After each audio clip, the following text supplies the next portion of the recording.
A carne e os produtos lácteos están por todas partes, non si?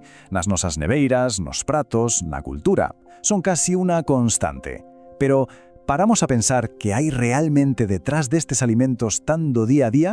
Pois neste análise imos botar unha ollada ao que as fontes nos contan sobre as capas que normalmente non vemos cando imos ao supermercado. A pregunta de primeiras parece senxela, pero a resposta lévanos por un camiño cheo de curvas, un camiño que toca de cheo a ética, o benestar animal, a economía mundial e si, tamén o futuro do noso planeta. Para comezar, imos falar da imaxe que nos veñen presentando toda a vida. Xa sabedes, esa narrativa que casi todos coñecemos dende que éramos pequenos. É unha historia que nos fai sentir ben, non? A industria inviste en millóns en que asociamos os seus produtos coa saúde, coa natureza, coa tradición. Esa imaxe de campos verdes, animais sans. Pero, a ver, que parte desta historia se corresponde coa realidade que describen as fontes que analizamos? Pois agora, imos abrir esa porta. Porque, ollo, os documentos que estivemos a ver pintan un cadro moi diferente. E imos comenzar polo benestar dos propios animais. Este, probablemente, o mito máis extendido de todos. É a base de toda esa imaxe idílica, a idea dunha relación casi perfecta e natural entre o gandeiro e os seus animais. Esta cita, que ven do informe da Axencia de Noticias de Dereitos Animais, ofrécenos un contraste brutal. O que describe é a separación forzosa entre a vaca e a súa cría, un procedimento que, segundo se indica, é o estándar na industria para poder recoller todo o leite posible para o consumo humano. E claro, o impacto que este sistema ten na vida dos animais é drástico.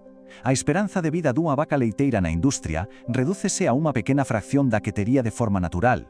Os informes sinalan que o ciclo constante de inseminación, parto e muxido esgota os seus corpos a un ritmo aceleradísimo.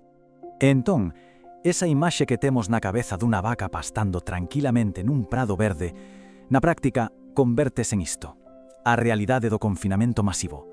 É o motor da produción a gran escala que fai falta para abastecer a demanda mundial. Pero a cousa non queda aí. As fontes tamén poñen en dúbida outros argumentos moi comúns. Por exemplo, que pasa cos tenreiros macho? Pois son considerados un subproduto sen valor na industria leiteira. E a relación entre os lácteos e a saúde dos osos quizá non sexa como nola contaron. De feito, o crecemento imparable das alternativas vegetais xa nos está a amosar un cambio moi claro nas preferencias de consumo. Ben, e agora imos dar un paso atrás para ver o panorama completo, porque o custo non é só para os animais. Segundo os datos que manexamos, o planeta tamén está a pagar un prezo moi alto. 1020 millóns de toneladas de CO2 equivalente. Esta cifra representa as emisións anuais estimadas dun grupo moi concreto de empresas. É un número gigantesco, casi abstracto. Imos deixar que asente un segundo, antes de ver o que significa de verdade. E aquí está o contexto. Isto non é o impacto de toda a industria mundial, non. Son as emisións de menos de 50 empresas, un pequeno grupo de corporacións cuxa pegada de carbono, segundo o informe de Foodrise, supera a de nacións enteiras coñecidas precisamente pola súa produción de petróleo. Cando pensamos en emisións, o normal é que nos veñan á cabeza o petróleo e o gas. Pois ben, estas estimacións revelan algo que sorprende bastante. As 5 maiores empresas de carne e lácteos xuntas emiten máis gases de efecto invernadeiro que xigantes de enerxía como Shell ou BP. E se miramos aínda máis de perto, dentro dese grupo, a concentración é tremenda. Unha soa empresa, a brasileira JBS, é responsable de casi unha cuarta parte de todas as emisións estimadas para esas 45 empresas analizadas. Case nada. Entón, a pregunta é: como é posible que un impacto tan grande pase, en xeral, tan desapercebido? As fontes que consultamos suxeren que quizáis non sexa por casualidade, senón que podería formar parte dunha estrategia moi ben pensada. Para entender a lógica que podería haber detrás de todo isto, o informe cita a Upton Sinclair. Esta frase clásica resúmeo perfeitamente. Básicamente, suxire que cando hai tantos intereses económicos en xogo, a verdade pode converterse nun estorbo. O que din os informes é que a industria parece estar seguindo un guión que xa vimos noutro sitio, o da industria dos combustibles fósiles. Fálase de financiar campañas para sementar dúbidas sobre a ciencia, de facer lobby para frear regulacións ambientais e de promover pequenas solucións tecnolóxicas que desvían a atención do problema principal, a escala da produción.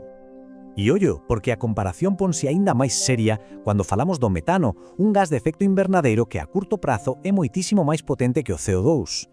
Pois segundo estas estimacións, as emisións de metano só de XBS superan as de dous dos maiores xigantes petroleiros do mundo, juntos.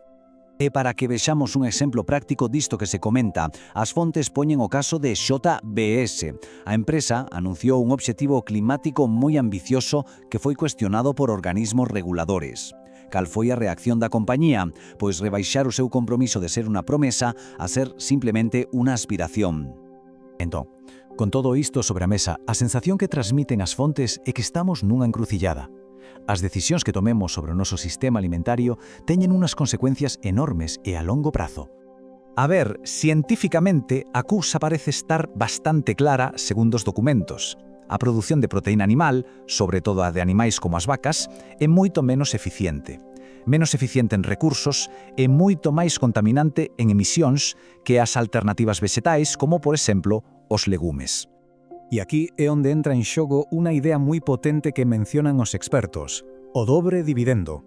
Non se trata só de reducir emisións directamente, que tamén é que un cambio cara a dietas máis vexetais liberaría unas extensións de terra xigantescas, e esa terra, se se restaura, podería convertirse nunha ferramenta potentísima para absorber carbono da atmósfera. Un 2 por 1 climático en toda regra.